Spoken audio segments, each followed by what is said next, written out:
Buddy, and thank you for joining me this evening. My name is Willard Watson. I am the Programs and Outreach Director here at the Boiling Rock Art and History Museum, and tonight I'm your host for the BRAHM Book Club. So it's great to have y'all here, and we're excited to learn about Daniel Boone, the namesake of Boone, North Carolina, and many other towns around the country.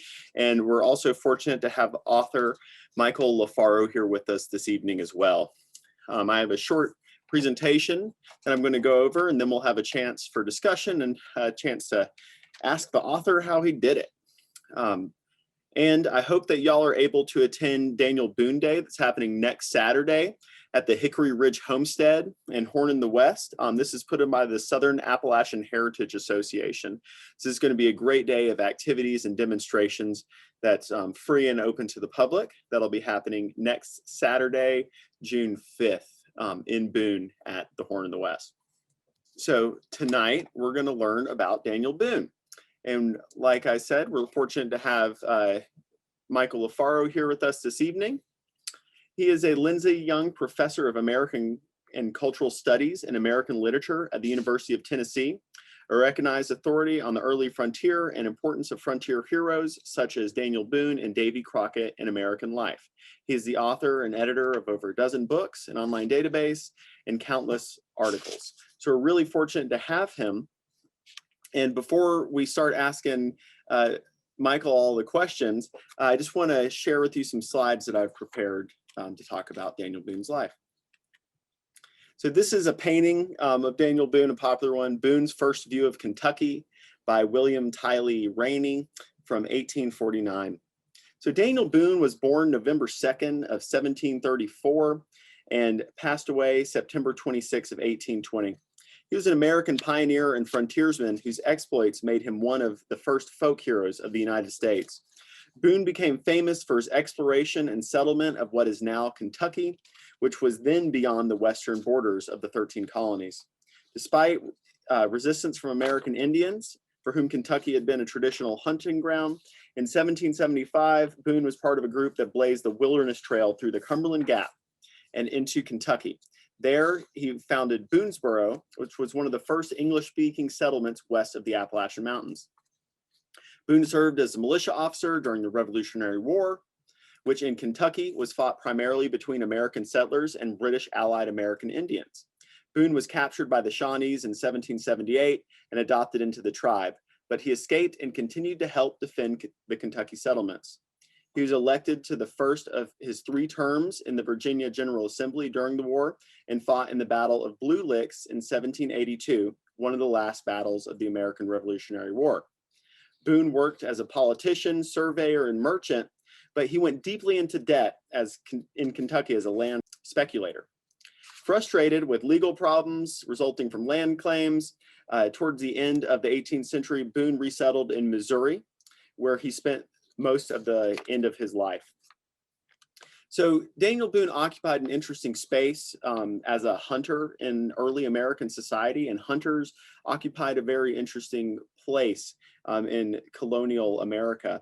In Europe, most hunting was knowledge that was reserved for nobility, but the frontier hunter stood out as someone special and someone who was able to acquire knowledge of American Indian ways, their languages, their customs, and also learn the plants and how to track animals throughout the forest.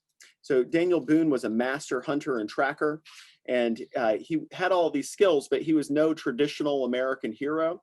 When we think about valor and courage, there are accounts of Daniel Boone running away from battle when he was with the British in the French and Indian War. The myth around Daniel Boone kind of can be traced back to 1783, when John Filson, a Pennsylvania school teacher, made journey westward along the Ohio River and met Daniel Boone. And the next year, Filson published a thoroughly romanticized book called The Discovery, Settlement, and Present State of Kentucky.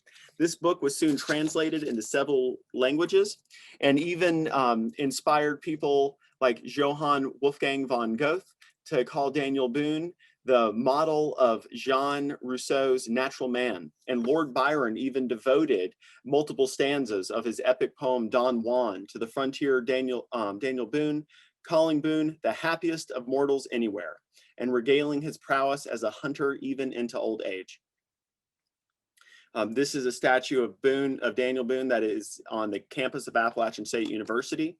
And compared to the earlier renderings that I've just shown you in the past few slides, it's a little more accurate to who he was as a person.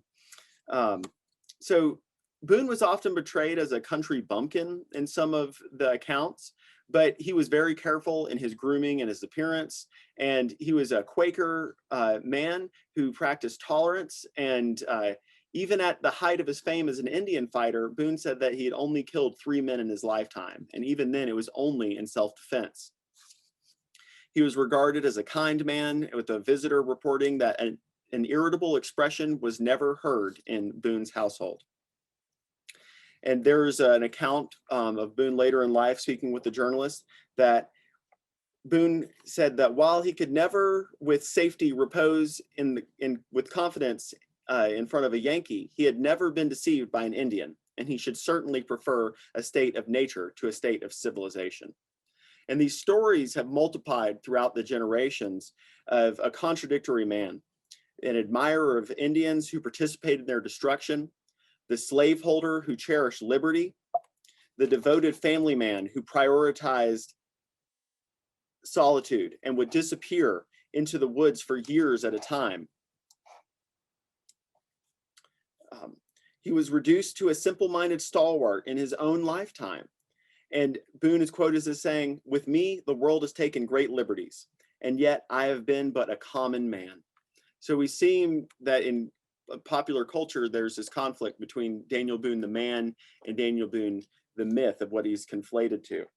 Well, the common man had finally had enough of his own legend, and in 1799, he moved his family to Femme Osage, Missouri, which at that time was out of the colonies and under Spanish rule.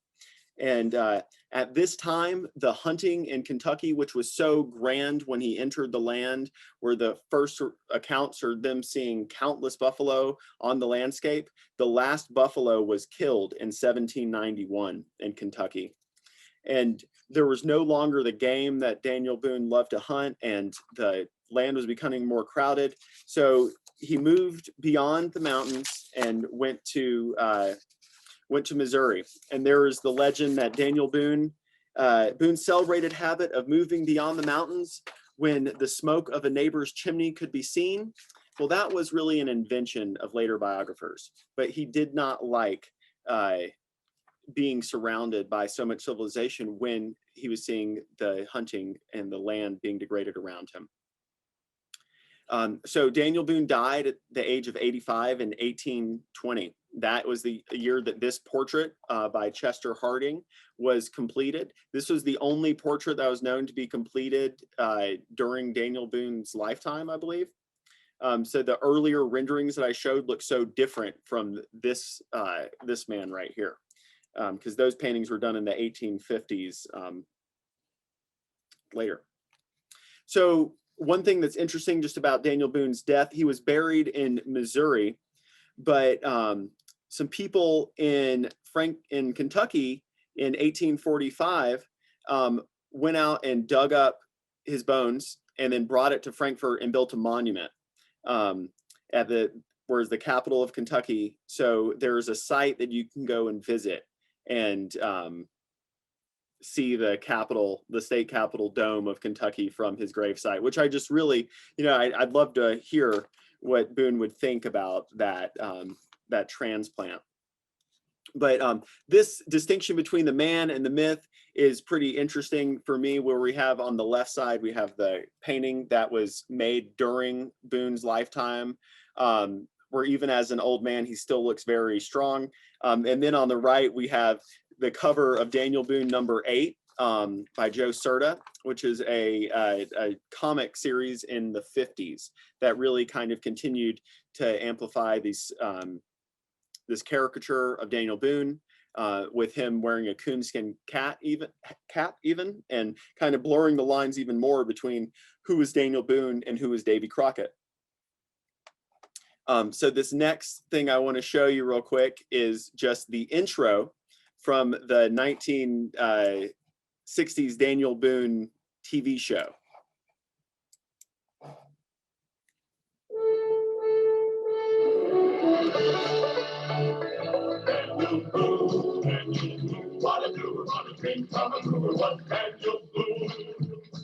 From a coonskin cap on the top of both hands to the heel of his rawhide shoe.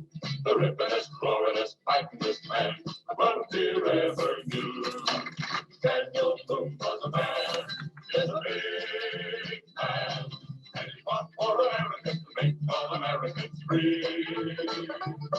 What a boom, what a doer, what a green from a brewer was he.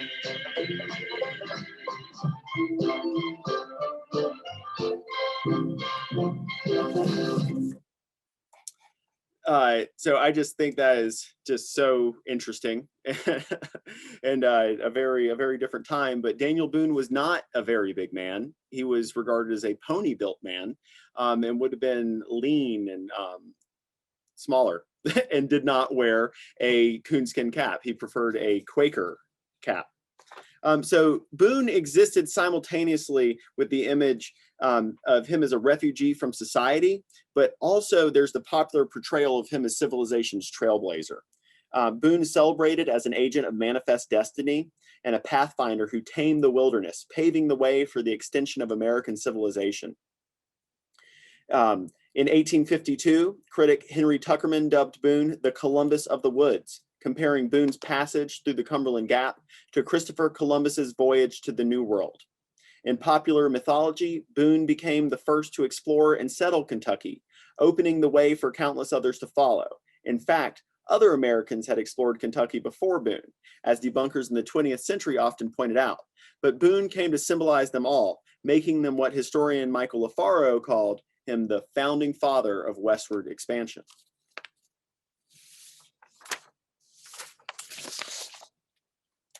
So it seems that these portrayals of Daniel Boone as a Indian hater who would murder the savages and wanted to preserve the sanctity of the European culture seemed to come up in the later part of the 19th century.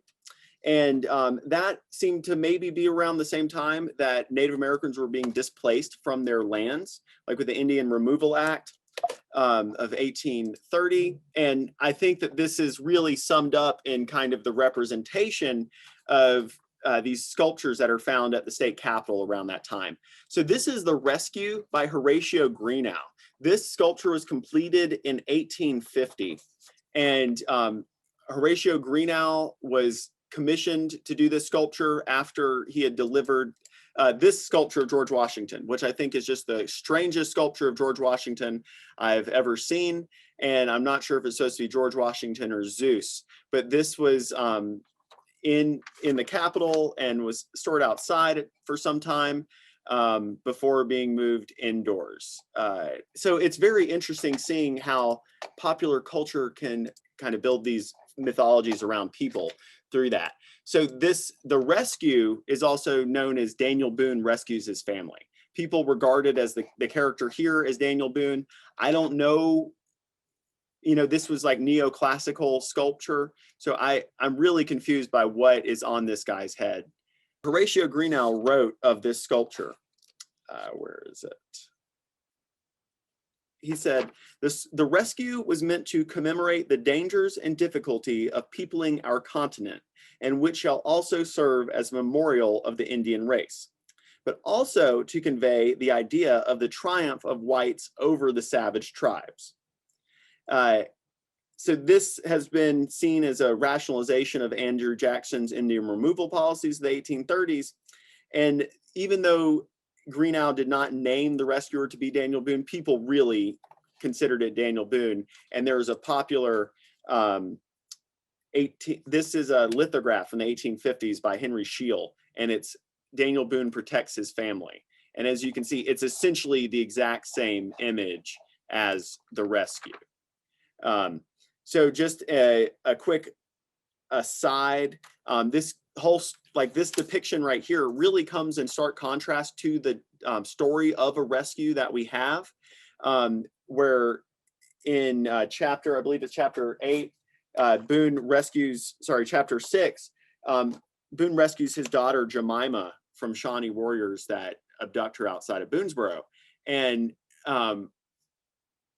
when he does that, he does not, subjugate the Indian warrior. He actually like grabs his daughter and is relieved. And in the reflections that Jemima has to her granddaughter later in life that are quoted, saying that they didn't really feel animosity towards the Native Americans, that they understand that they were dealing with their own interests, their own conflicts, and really kind of perspective that isn't that type of nuance that we lose a lot of times with history, especially when you just regard people as savages.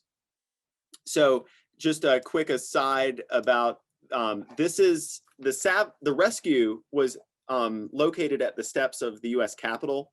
And this is a picture from Abraham Lincoln's inauguration in 1861. So you can see the rescue here on the right. And then this statue here on the left is the discovery of America. So what I was saying about like what images we create and put out there, saying a lot about a society and what it represents. This is the discovery of America by Luigi Persico from 1844. And in this, we see it's supposed to be Christopher Columbus, who's kind of subjugated a native woman. Willard? Yes. Willard, you're not sharing your screen. We see you mostly. Don't you want us to see what the slide is? I'm not sharing my screen. It says Well, I have a little picture of what you're sharing in a big U, and I thought you wanted it opposite that. I think that might be something with your viewing setup. Okay, thank you. Mm-hmm. All right, I'll try something else then. Thanks. Mm-hmm. If anybody else is having issues, please let me know. I'll try and fix it. And I can make these images available. So just an aside about those two sculptures, they're fortunately removed in the 1950s, actually, of all time. They were after protests and resolutions from the House of Representatives. The sculptures were removed from the steps of the Capitol and put into storage. And then in the 1970s, when they were being moved in storage, the rescue just happened to drop onto the discovery of America and destroy them both. And there's no plans for them to be restored. So then this last image that I've got here, this is a postage stamp from 1968. And it just kind of going to show that Boone remains an iconic, if imperfectly remembered figure in American history. He was one of those rare people that was a legend during their own lifetime. And especially after the account of his adventures was published first in 1784, and then his own autobiography later. This made him famous around the world.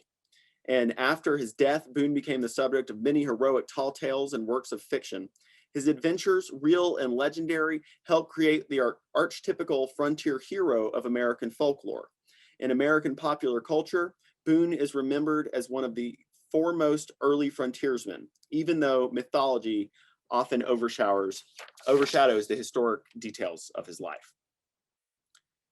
So thank you for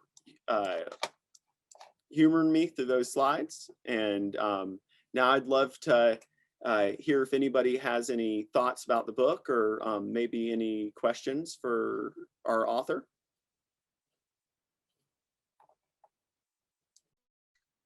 Jim Fisher, I've got a question for the author, if I may.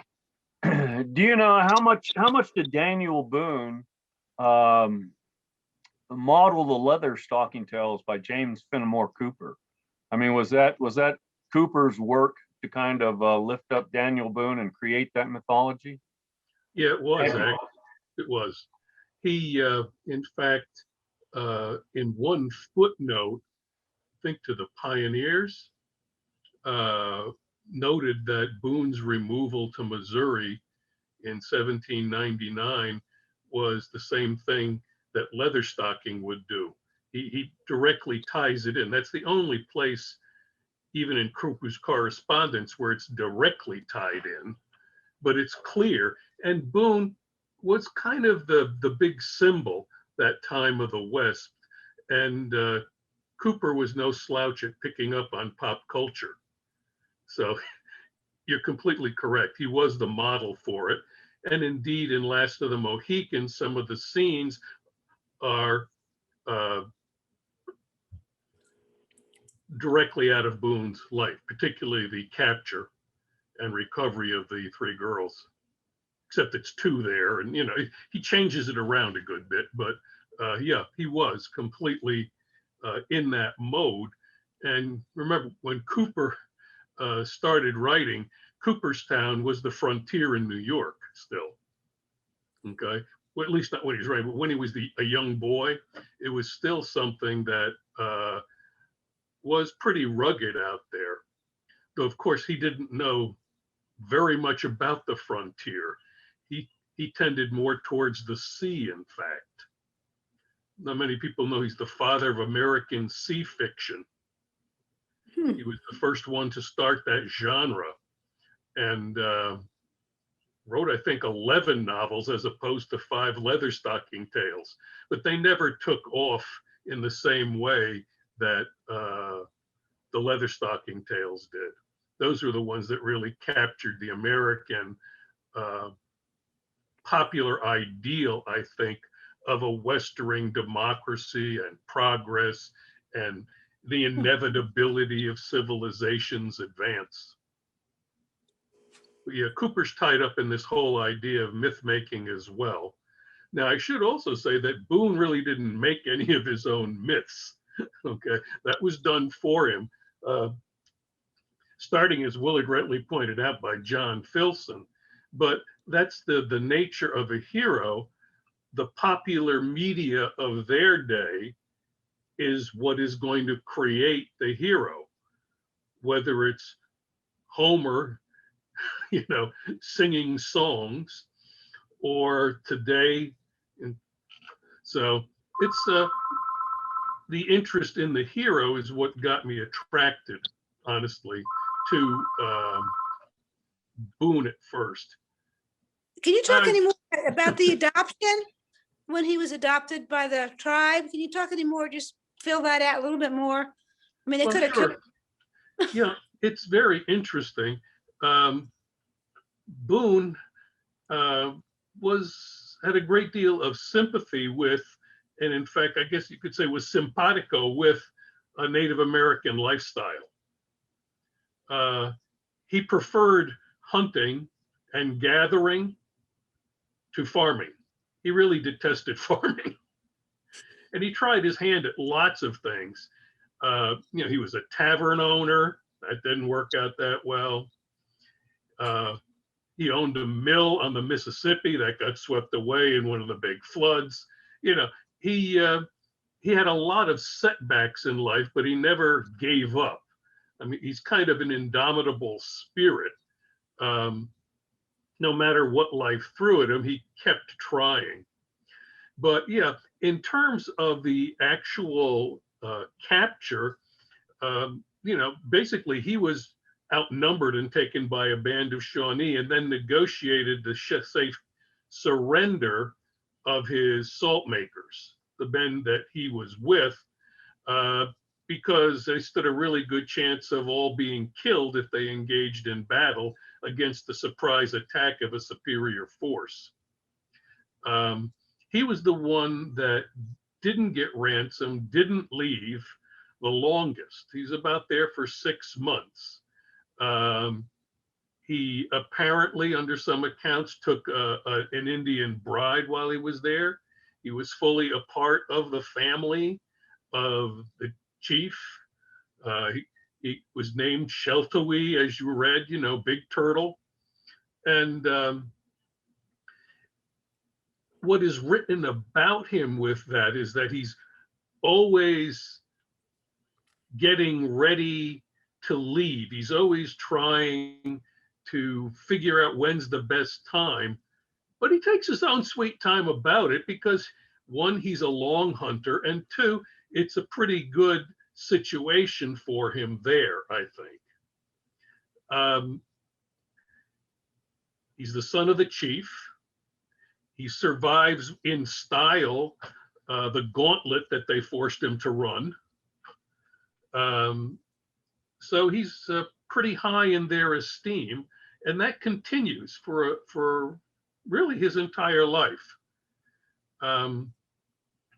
You could maybe see some parallels with Buffalo Bill in the friendships he formed and trying to help some of his Native American chiefs who are his friends, by employing them in the Wild West show. It's a kind of bizarre reenactment, and some people will call it a degradation, but they were happy to have a place to live, money, and be able to support themselves, and in some instances their families, far better than they would have otherwise given government policies and the land they had been shifted to. So Boone was there for a long time. He seemed to enjoy most of the same. What precipitated his leaving after that fact was the fact that, that he got wind of the fact that they were going to attack Boonesboro. So that meant that, again, in terms of trying to protect his family, his friends, just as he had done with the salt makers, he needed to go warn them. So, but he had been stashing away bits of lead and powder and things that he would need for this journey. But it was a pretty incredible journey and pretty fast. I don't know many people who could make the journey that quickly over that many miles.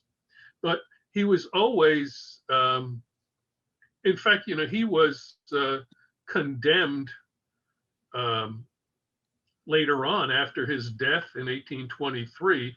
He was condemned and roundly criticized for being a white Indian because they saw him as too favorable to Native Americans. So there was a whole popular piece of literature that then spread. And it was interesting because all the opinions that were given as Boones, it was written as a continuation of the life of Colonel Daniel Boone. Okay? And it was put together by a printer in Brooklyn, obviously a man of the frontier. And he pillaged other people's accounts and lifted them paragraph by paragraph, anything favorable to Indians, and just put them right in Boone's mouth. Now, Boone's already dead 3 years, so he doesn't have much to say about it. But he never liked the publicity. He did like Filson's book because it sounded so grand when it was read to him, okay? Because Filson was doing this with 18th century school teacher rhetoric. Yeah. Curiosity is ennobling to the spirit of man as nature, and it, oy, oy, oy. But what happened 1 year, less than a year after that, an American editor got a hold of it and chopped off the beginning, which was all this grandiloquent prose, and the same thing at the end. And literally at the center is what I believe is a pretty authentic narrative of Daniel Boone. But it reads completely differently. It's completely different. It's a simple man. He's trying to do this. He's concerned for his family. He's concerned for his friends. He's trying to make a better life for them. And that seems to be the reason behind a lot of what he does. But he never was an enemy of Native Americans. He fought them.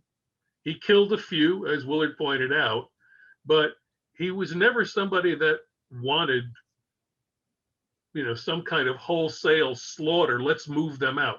He's before the big push of the only good Indian is a dead Indian school of thought. Basically, because we want what they have, these lands, these resources, etc. So it's this is a pretty interesting story. But again, like all these heroes, it's done through the publicity. In his case, it was a book, and then pamphlets, magazine articles, etc.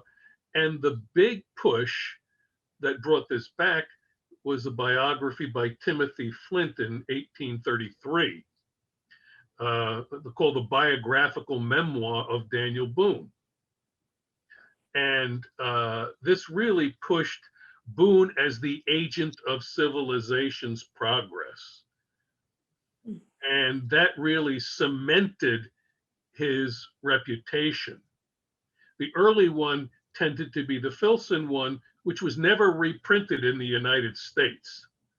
It flopped, okay? But they loved it in Europe. It was printed in England, in France, in Germany, within 9 months. And then it became part of the descriptive travel books for possible immigrants to America.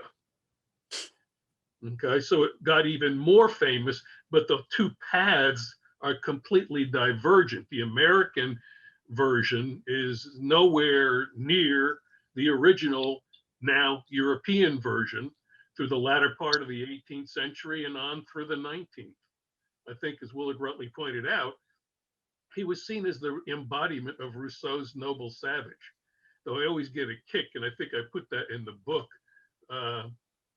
when Byron wrote about Boone like that and his natural majesty and how he's such a wonderful man of nature, that was to give you an antidote to Catherine the Great's sexual excesses in Russia that he had just documented before he decided to praise Boone as this noble spirit of the forest. He also promoted him to general, which I liked. You know, why not? But yeah, and when obviously I go a little bit far afield on this, but I hope that answered a bit of your question anyway. Mhm. Thank Sure, you. Jim. No, you're welcome. I've got another question for you. Professor, we actually lived in Stickleyville in Wallens Creek, very close to where his son was killed. Mhm. Can you add some more insight into that? And specifically, how do you think that impacted Daniel Boone's just whole psychology of life and being? Well, you know, that's a difficult one, I think. I mean, anybody who has lost a child by any means whatsoever, I mean, you just first off think it's not the natural order of things. You shouldn't be burying your children. But obviously it happens far too frequently for various reasons. But it clearly profoundly affected him. But he also, you know, it's hard for us, I think, in many ways to understand the practicality of survival at that point on the frontier. He wanted to go on, but literally the other people convinced him to go back and just turn the whole expedition around, because he had other children. He needed to do something for them too, and he couldn't do much for his dead son except bury him and weep over the grave. I mean, I'm not trying to say he wasn't affected by it. From what we can gather from the accounts of Nathan Boone, from his father's stories, Nathan was the youngest son. He was profoundly affected by it, and would weep when he thought about it. It was also okay for heroes to cry then. So, yeah, but there's not a lot of detail about the whole attack. And again, the problem is without a firsthand account, you get a lot of supposition presented as fact. But I mean, it's quite clear that he was killed. He was killed by someone, a native he knew. So the treachery existed on native side as well as colonial side. But I don't think it soured him. And I think I could say, I'm positive it didn't sour him on natives, on Indians themselves. It was just an evil act by one man taking advantage of a situation where these two boys were essentially returning, looking for other goods, if I recall correctly. So, but yeah, it's pretty hard. And actually, it's well, like most heroes, what happens first is you get their glorious deeds, okay, the middle section of their life usually. Then if it's a heroic death, you get that added on to it. And then they'll go back and do the prequel and say, well, look at his early life. And from the cradle, it looked like he was going to be doing all these things. That's kind of a standard pattern in heroic myth making. And it's understandable. It's, kind of what you're most interested in. The incredible deeds, the noble death has to be in battle, though. That's why, the Boone lasted too long for some myth makers. Yeah, Willard. I mean, just one thing I'm really taken aback by reading the book is just how strong he was as a person. I mean, you talked about the trip he made when he was captured by the Shawnee back to Boonesboro. I mean, it's over 100 miles in a couple of days. Yeah. And for him to be able to survive on his own out in the wilderness for over a year at a time, just to hunt and get, thousands of pounds of fur and trap all these animals. Just, yeah, that strength of person, and then to live to 85. Yep. But if you could just, I really enjoyed those parts, getting a glimpse into what life was like back then. But if you could kind of talk about your process as an historian, to actually tease out the man from the myth. And, we have some unreliable narrators that you've already mentioned that tell his story. Yeah, sure. I'd be happy to. Let me just mention one other thing that I think you probably like, or at least folks of my age like. In 1810, when he was already 75 and, living outside of St. Louis with his son, Nathan, he decided he might not have that long left. So he wanted to go back and visit his relatives outside of Philadelphia. So he went and walked from St. Louis to Philadelphia, visited the relatives, and then walked back.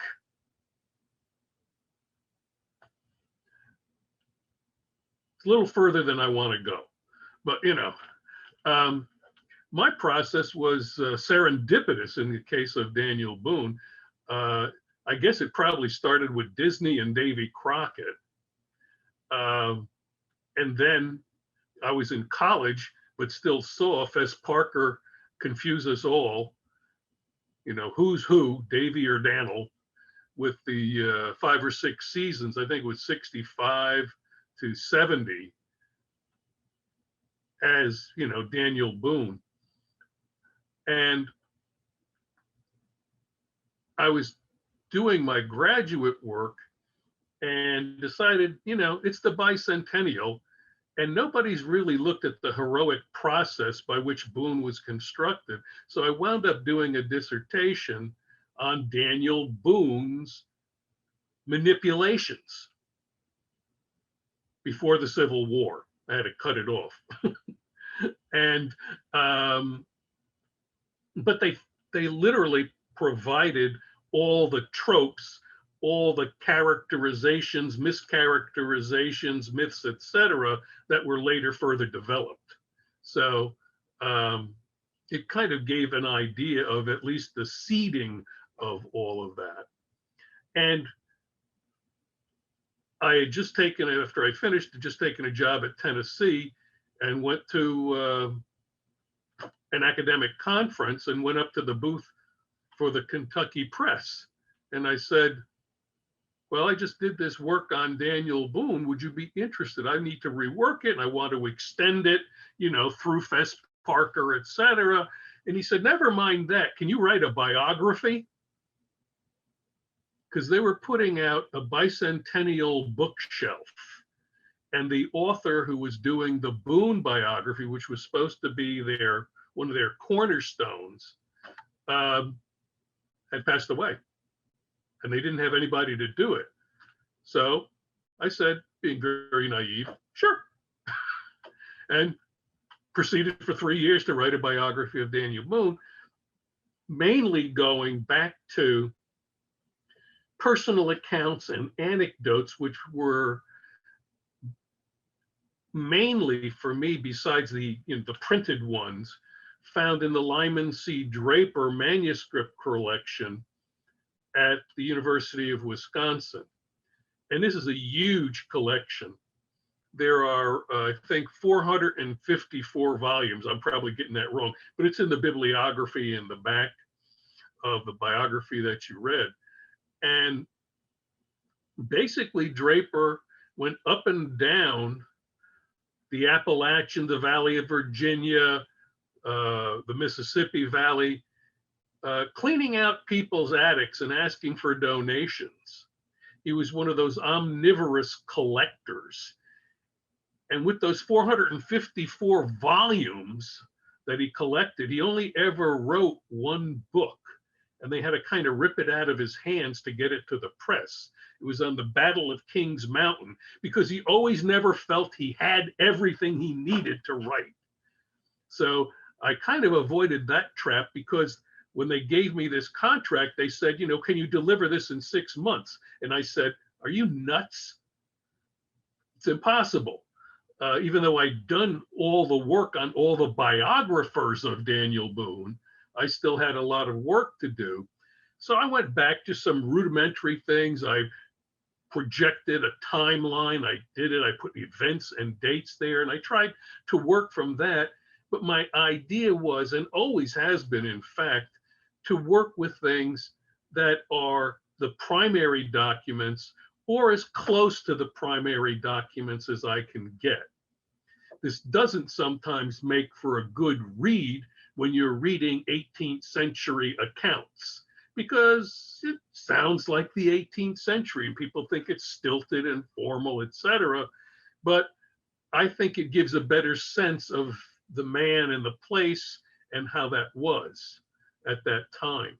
So that's kind of been the process. That, and the fact that I like to focus on heroes in some ways, and also regionalism. When I wound up at Tennessee, I said, well, when I do Boone, I better get started on Crockett here, another one of my favorites. So that's how I wound up doing Crockett. And just as an interesting aside, it's a plug for you guys to have your libraries get it. Ta-da! Can you see that? It's Boone, Black Hawk, and Crockett in 1833. Tennessee brought it out. It's came out in December of 2019. So libraries, don't often necessarily order university press books because they're so dang expensive. But this one, it was kind of an annus mirabilis, a miraculous year for the West, because that year in Cincinnati, which was the westernmost hub of publishing in America at the time, 3 books came out. The first was, well, I'll just do them in order, Timothy Flint's biography called The Biographical Memoir of Daniel Boone. And that was a bestseller for over 50 years. The next one that came out, well, not in chronological order, but in this order here, they all came out in 33, was Black Hawk's autobiography. It's the first Native American autobiography of a warrior chief. And it's a really, really fine biography, and it's accurate, which most of those Native biographies and autobiography translations are not. This one is, and we only found out a few years ago when a PhD professor type, but who happens to be a Sac Indian also and fluent in their native language, went back and looked at Black Hawk's book, because it was incredibly unusual. what they did to try and make it authentic, the introduction, the little introduction, even they called it a dedication. That's not what it was, but it's kind of like that, was written phonetically to sound out the Sac language. So you had the language of the tribe and you had the translation. And so this guy now looking at it going, well, you know, it's not exactly accurate, but it's pretty dang good, which, you know, just blew me away. And you can tell when you read that, when you're getting a little too much editor, okay, and not Black Hawk, but it's not. He really did a good job of it, and the translator did a good job of it. So that one came out, and that was the first. And then the next one was Crockett. It was the first autobiographical, in quotes, it wasn't autobiographical, work about Crockett, called The Life and Adventures of Colonel Davy Crockett of West Tennessee. They all came out in Cincinnati. They all came out in 1833. They all were then reprinted on the East Coast, the big publishing houses, and then they were all reprinted in Europe. So my idea, the reason for the subtitle, is Unsettling the Mythic West, because those books brought the Mythic West forward to the United States and to Europe right then. And so I thought it was an important point. So what this new book did was to edit and reprint those 3 books and do an introduction and do you know, some historical essays on it too.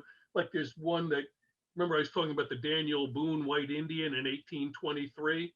I tracked down all the sources and talk about what was going on in like an appendix or something like that. But in any event, that's the reason for looking at the manipulations. All these people were also manipulated. And, you know, Black Hawk, you know, did not speak English.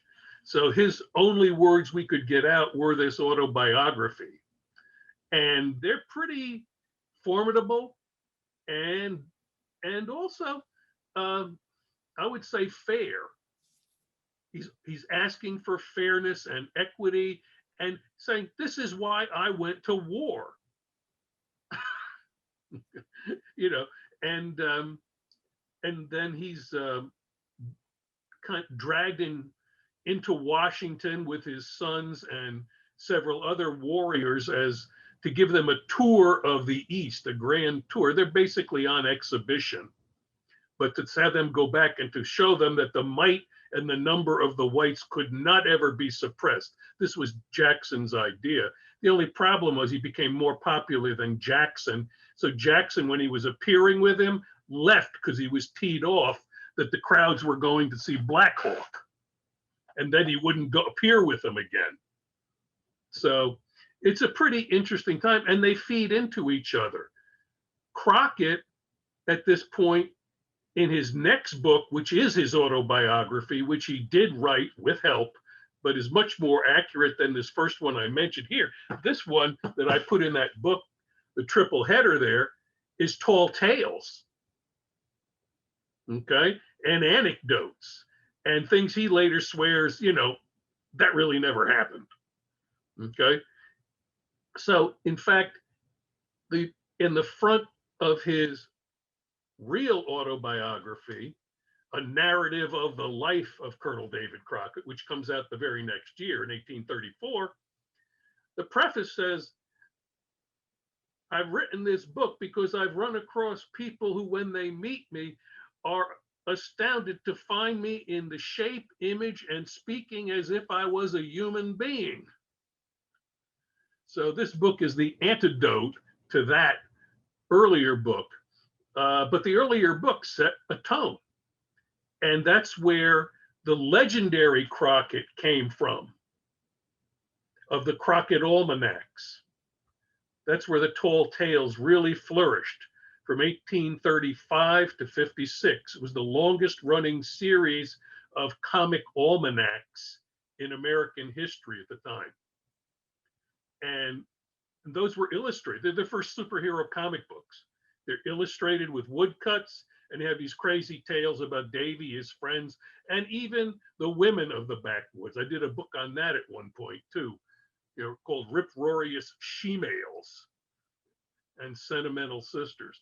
But the process is one of me trying to be as authentic as I can, and also acknowledging that there is no way I can't give you my Boone, my Crockett, my Black Hawk. That's why I like to do editing sometimes more than writing biographies, because you're going to get, when I wrote the Boone biography, Lafaro's Boone.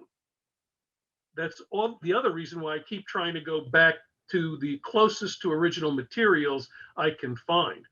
Because I kind of am romantic about these things. I think, I admire him. I think, at bottom, he was a man of his times, but he was a pretty amazing man of his times. So I'll shut up now. Yeah, thank you so much for taking us on. through your process and for showing that the new book. I'm definitely want to check that out. And it's just amazing to me to hear about this like myth making, and that the a lot of the stereotyping and kind of these caricatures have been going on for a long time, and that this is stuff that is even when it was just early printing stuff, the birth, the infancy of America, we were already creating these myths and these heroes for us. You don't even need printing. You can do it through oral tradition. Mm-hmm. So that's what was fun for a lot of because I also do folklore, which obviously got me a lot more interested in Crockett.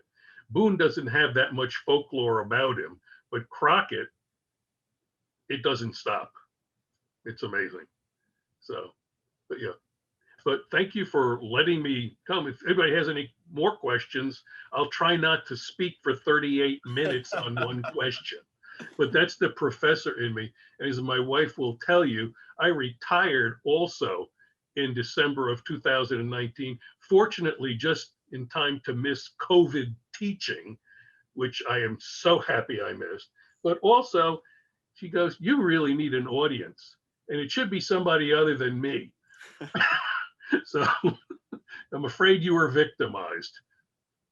Oh, well, thank you. This has been very fascinating, and I really appreciate you joining us this evening. But yeah, does anyone else have any other questions now for?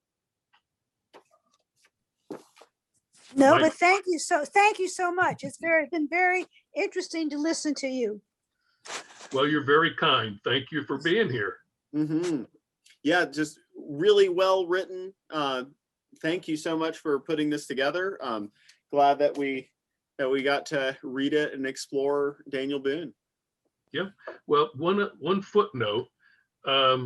If you're interested in those recollections, a very fine man, Neil Hammond, put together a book called My Father, Daniel Boone.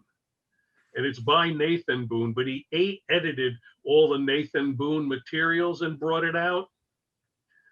Neil and I had tossed around the idea of trying to do a new biography of Boone, but he was 20 years further on than I was. And he unfortunately passed away last year at 94. So it was a good long life, but that kind of puts the kibosh on doing that.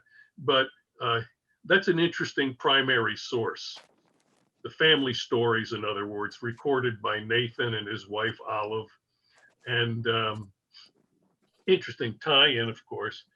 Nathan Boone headed the Missouri militia that was sent to defeat Black Hawk in the Black Hawk War of 1832.